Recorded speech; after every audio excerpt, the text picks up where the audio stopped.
utilities to attract full weight of the law. Stakeholders call for collective action against child labor. Pupils among 40 people killed in Ugandan school attack. Before the news in detail, here is a special message. Governor Chukwuma Soludo has come for a total turnaround maintenance of the Anambra State economy and promotion of core Igbo values.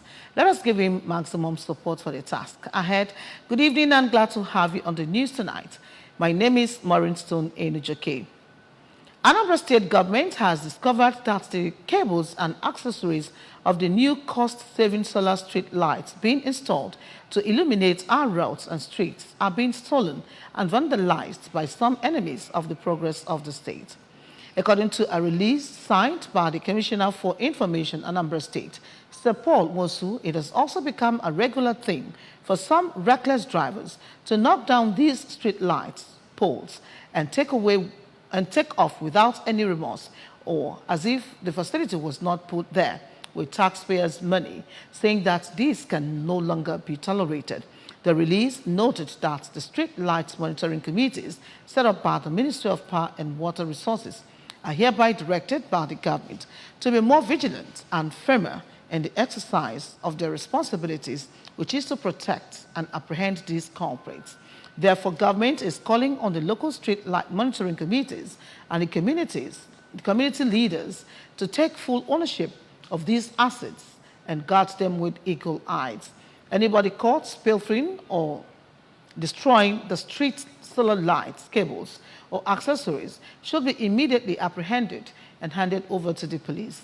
Government is also urging the Anambra State Police Command to direct its local police stations to cooperate with the street lights monitoring committees so that these suspected thieves and vandals will be expeditiously prosecuted to serve as a deterrent to others.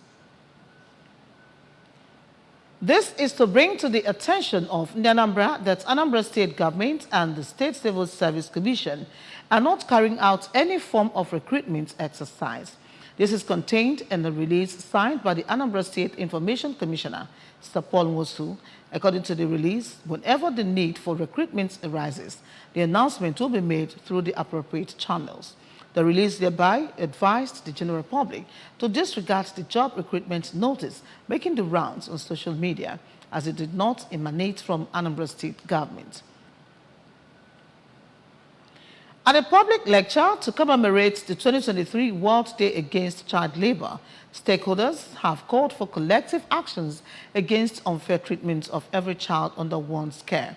The event, organized for women leaders from communities across the state by the Anambra State Ministry of Women Affairs and Social Welfare, in collaboration with a non-governmental organization, Be Charity Outlook Foundation, had as its theme, Social Justice for All and Child Labor.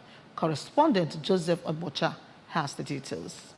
Her remarks, the first female governor in Nigeria and former governor of Anambra State, Dame Vejie Tiaba, noted that as a governor, she signed the child rights law to encourage equal and better treatment of every child, warning that unfair treatment of children has negative effects on the society. She noted that Anambra has always taken the lead in many positive ways, including signing the child rights law, and urged the Soludo administration to sustain efforts at creating opportunities for children to grow and realize their potentials.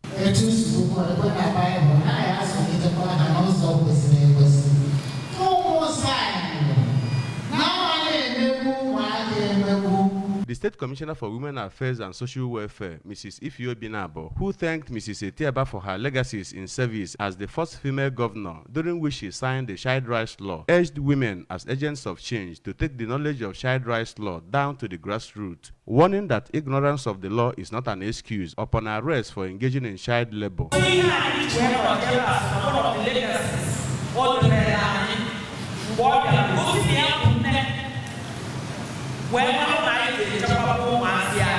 Our mission is to publicly engage stakeholders, individuals, and state governments in our country, especially those that are yet to domesticate the Child Rights Act. Speaking on child rights law of Anambra State, the Chief Magistrate, Sexual and Gender-Based Violence Court, Awka, Genevieve Osakwe, noted that anyone below 18 years is still a child and warned against child labor, as 5 years jail term or fine of 50,000 naira awaits the authors. On measures to take to end child labor, Dr. Jumo Okwelo of the Department of Guidance and Counseling, Nnamdi Azikiwe University, Awka, among other things, called for vigilance, knowledge of relevant laws, discourse on implications of child labor, lending of helping hands to the needy, provision of affordable school for every child, as well as voting right people into power. The traditional ruler of Umueri, Igwe Ben Emeka, who noted that Igbo culture frowns at child labor, warned perpetrators against applicable sanctions. President of Anambra State Association of Town Union, Asatu Women Wing, Lady Ifeoma Karo, and the women leader of Akpu community in Orumba South local government area, Dr. Kate Obioji, commended organizers of the event and promised to take knowledge gathered to the grassroots to address child labor. Anambra State Commissioner for Information, Sir Paul Nwosu, Managing Director of Anambra Broadcasting Service, ABS, Sashido Obidiegu, Director of News and Current Affairs of ABS, Mr. Gabe Wabaleze, journalists, among others, attended the 2023 World Day Against Child Labor, which had earlier featured roadwork and media engagements, all geared towards creating awareness on dangers of child labor. In Awka, Joseph Ebocha reporting for ABS News. To enhance expeditious dispensation of justice in line with Governor Chukwuma Soludo's manifesto, Anambra State Ministry of Justice has organized a one-day sensitization seminar for law officers, magistrates, and police prosecutors in the state. The program themed the inputs and implementation of Anambra State's new multi-door courts house law and amended administration of criminal justice law, ACJL, was necessary due to the fact that the success of a judicial system is often measured in terms of its ability to provide timely and appropriate justice to parties in dispute, instead of suffering in courts on a daily basis. Correspondent Emmanuel Chiwata takes the story from here. According to the State Attorney General and Commissioner for Justice, Professor Sylvia Ifemeje, in her address, the ACJL provides for the administration of criminal justice system, which promotes efficient management of criminal justice institutions, speedy dispensation of justice, protection of the society from crimes, and protection of rights and interests of the suspect, the defendants, and victims in Nigeria. Speaking on the topic, correlation between the amended ACJL, multi-door court house law, and expeditious dispensation of justice in Anambra State, Professor Ifemeje stated that Nigeria justice system is overburdened, expensive, and complex, adding that these observed shortcomings have given rise to the expedient need to deploy an alternative system like multi-door courthouse and ACJL. She said that Governor Soludo's administration is poised to ensure that justice is expeditiously dispensed in the state, telling the participants that if they effectively realize the importance of the two innovative laws and implement them religiously, the delay of dispensation of justice will become a thing of the past. It is my ardent belief that if we effectively realize the importance of the two innovative laws in the state and implement it religiously, then delay in dispensation of justice will become a thing of the past. In their remarks, the State Chief Judge, Justice Onochie Anyachebelu, represented by Justice David Onyefolo, Head of Service, Barrister Theodora Igwegbe, and Barrister Chineze Obianyo, who lectured on the implementation of the multi-door court system in the contemporary Nigerian society, imperative for a speedy and efficient justice delivery, thanked the Ministry for organizing the seminar for law officers, magistrates, and police prosecutors. Anambra is one of the 20 states that this law has been passed and has been assented to. Speaking on diligent prosecution of state cases, the State Solicitor General and Permanent Secretary of the Ministry, Barrister Ngozi Iwuno, informed the law officers of the need to show care and effort in the conduct of legal proceedings, as well as handle with utmost diligence any duty assigned to them from the Ministry and represent the interest of their clients or state well. That prosecution of cases is not limited to cases or legal proceedings before the court. Any duty assigned to us in the course of our jobs must be prosecuted or handled with utmost diligence. One of the guest speakers, Dr. Mike Anyadiegu, who lectured on new innovation of the administration of criminal justice of Anambra State 2022, said the review of ACJL became necessary in order to meet modern trend in criminal justice administration, calling on the Attorney General to see that the new criminal code that has been reviewed is assented to by the State House of Assembly. In Oka, Emmanuel Shibata for ABS News. Chief Chijoke Oka has been arraigned before a chief magistrate court sitting at the Nobi, Idemili South Council area on a 5-count charge in a case between the State Commissioner of Police and Chief Oka. Paul Ezoke reports. According to charges read to Chief Oka, he was arraigned before the court for attempting to commit felony by inducing one Miss Victoria Mbashu to make a title document of a land in his favor with intent to fraudulently convert the property to his own. He was also charged conspiring to commit misdemeanor through forcible entering of a property belonging to Mr. Bonaventure Ezekwenna, again for willful and unlawful damage of a property worth at 10 million naira belonging to Mr. Bonaventure Ezekwenna, and giving false information to the Inspector General of Police and his investigating police officers that he duly purchased a land for one Miss Victoria Mbashu, which he knew was false, with the intent to deceive the police to use his powers against Miss Victoria Mbashu and Mr. Bonaventure Ezekwenna. Chief Oka pleaded not guilty to all the charges against him, and the court, presided over by Chief Magistrate Ken Woye, granted him bail of 200,000 naira with one choti who resides within the jurisdiction of the court. The case was later adjourned to July 14 for deputy hearing. The case was adjourned last week because of the absence of the defendant in the court. From Nnobi in Idemili South Council area, Paul Ezoke, ABS News. As a means of empowering the less privileged in the society through increasing healthcare access, John and Lucy Umbenwa Foundation, a non-governmental organization, has donated medical equipment and drugs worth 2 million naira to the 3 primary healthcare centers in Ibuku community, Agwata Council area. Obiono, Ngo, and Ihite primary healthcare centers are the 3 beneficiaries of the foundation's generosity, as the distribution of the drugs and equipment took place at Ngo Primary Health Care Center. Again, correspondent Emmanuel Chibota takes the story from here.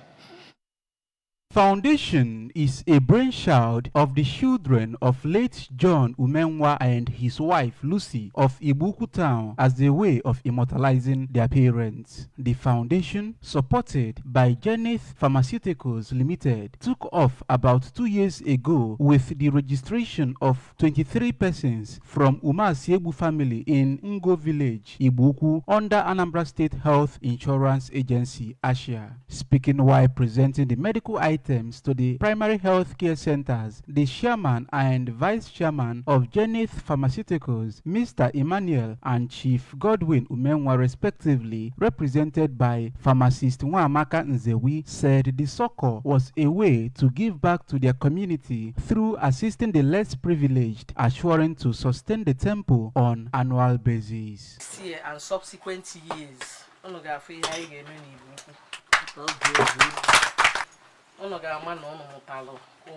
speaking on their behalf, and I know what they can do.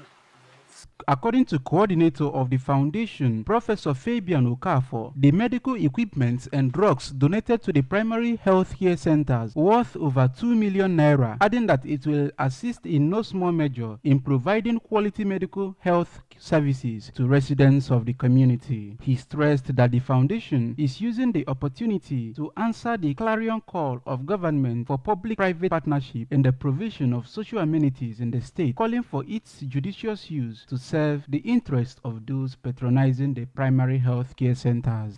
This foundation is a means of showing gratitude, especially to her, and of empowering the less privileged in the society through health and education.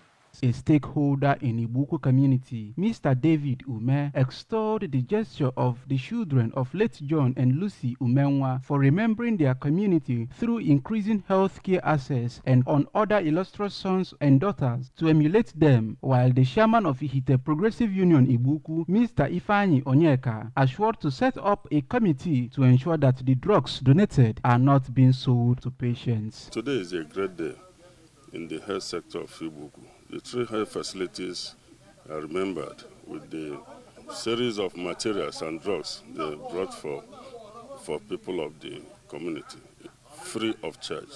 So it's a great thing. Thank God for that.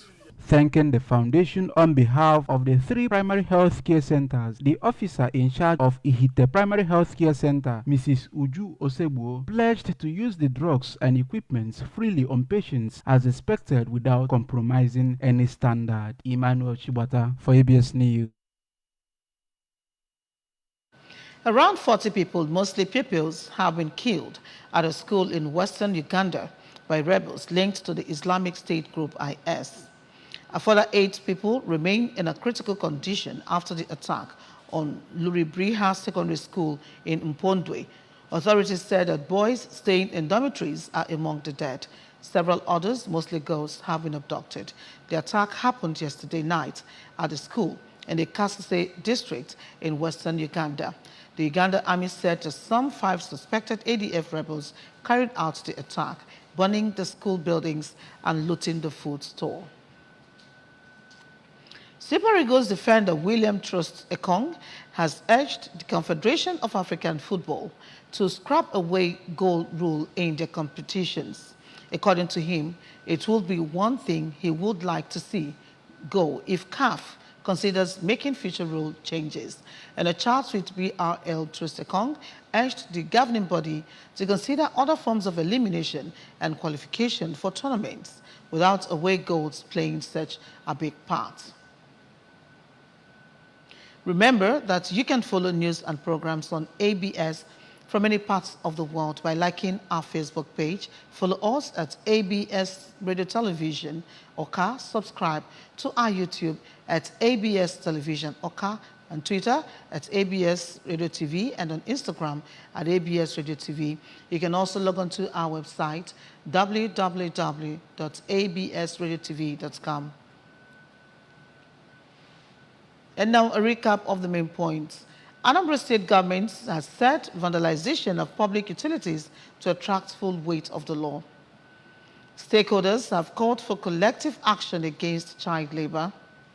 Pupils were among 40 people killed in Uganda school attack. And here is a special message.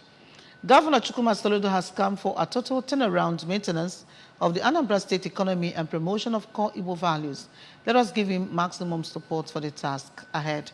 And that was it on the news tonight. Thank you so much for watching. My name is Maureen Stone Enuchoke. Good night and stay blessed.